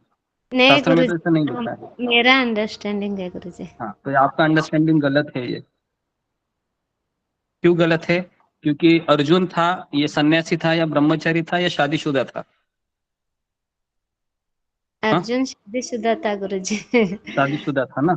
तो भगवान ने गीता किसको सुनाई, ब्रह्मचारी को सुनाई या सन्यासी को सुनाई? हाँ, अर्जुन को, संसारियों को ही सुनाई गुरुजी। समझ में आया आपको अभी आया कि भक्ति किसको आसान है? हमको भक्ति आसान है, क्योंकि जूते ज्यादा किसको पड़ते हैं? हमको ही तो पड़ते हैं संसार के, थोड़ी ना ब्रह्मचारी सन्यासियों को पड़ते हैं। सबसे ज्यादा जूते हमको ही पड़ते हैं, है ना। रोज घर में झगड़ा होता है कि नहीं होता है ना, तभी तो भगवान याद आते हैं। तो इसके लिए ये सबसे ज्यादा प्रैक्टिकल हम लोगों के लिए। ओके जी, ओके, तो समय हो गया है। तो कितने लोगों को ये पैटर्न अच्छा लगा कि हम थोड़ा धीरे धीरे जाएंगे? आप उसको लिखते रहिए और फिर हम इसी पैटर्न से जाते हैं। लेकिन आप कल से नोटबुक और पेन पेपर लेके आइए, ठीक है? तो हम और जिन्होंने लिखा है आप उसका फोटो खींचकर ग्रुप में भेज दीजिए, हमारा जो ऑनलाइन ग्रुप है, ताकि पता चले कि आप लोगों ने क्या लिखा है, क्या नहीं लिखा है। बाकी के भक्त भी पढ़ेंगे, उनको भी कुछ अगर पॉइंट मिसिंग है तो उसको फिलअप करेंगे, ठीक है? तो जितना जितना आपने लिखा है, ताकि मुझे भी पता चले कि आप लोगों ने लिखा है कि नहीं। ओके, तो आप सब लोग ये कीजिए। तो यहाँ पर मैं रुकता हूँ, तो कल हम वापस मिलते हैं। ओके, तो आप सबका बहुत बहुत धन्यवाद। शील प्रभुपाद की जय। जय हरे कृष्ण गुरुजी, दंडवत प्रणाम।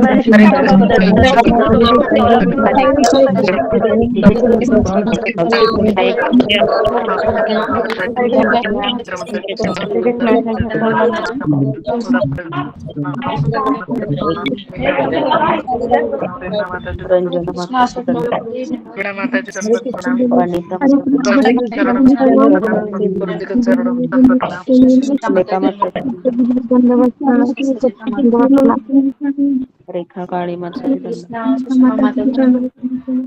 अशोक चावला माता जी, गुरु चरणों में दंडवत प्रणाम। सभी भक्तों को